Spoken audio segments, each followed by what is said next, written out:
Nigeria didn't start with independence in 1960 or with colonization or even with British maps.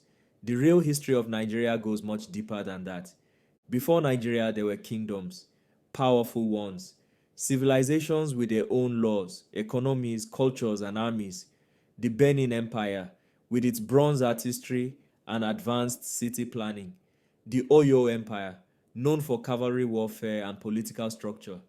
The Sokoto Caliphate, one of the largest Islamic empires in Africa, stretching across the north, and the Kanem Bornu Empire, older than most countries in Europe.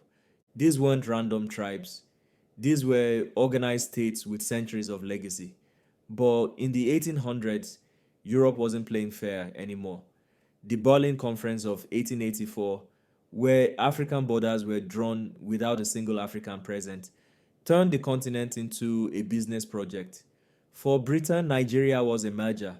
In 1914, they took the Southern Protectorate and the Northern Protectorate and forced them into one company.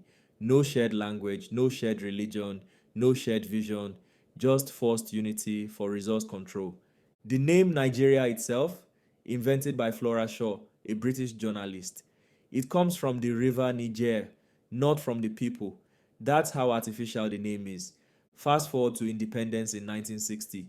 Flags changed, but power didn't. Colonial structures remained. Nigeria inherited a fragile system designed for extraction, not unity, and the cracks showed quickly. 1966, a military coup. 1967, the Biafran War, over 1 million dead. Ethnic tension became a defining feature of national politics. But even in the middle of chaos, Nigeria was rising. In the 1970s, oil became king. Lagos grew, Nollywood started, Afrobeat echoed. Nigerians were exporting culture, even when the system at home was broken. Then came the 90s. Military rule, oppression, censorship. One moment defined that era, June 12th, 1993. The freest election in Nigeria's history. MKO Abiola won, but the military annulled it. Protests followed, bloodshed followed, and still democracy didn't come until 1999. And even after democracy, we've still been fighting, not just corruption and poverty, but identity. What does it mean to be Nigerian? What unites a country with over 250 ethnic groups, hundreds of languages, and a painful past? Then in 2020, a new generation rose. The number end.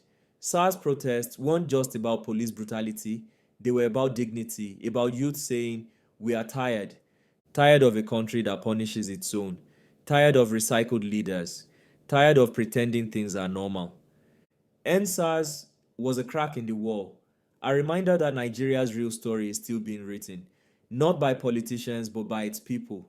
So, no, Nigeria didn't begin in 1960, it began long before, and it's still becoming. Because the real history of Nigeria isn't about the British flag, it's about people who refuse to stay silent, and the generation that refuses to give up.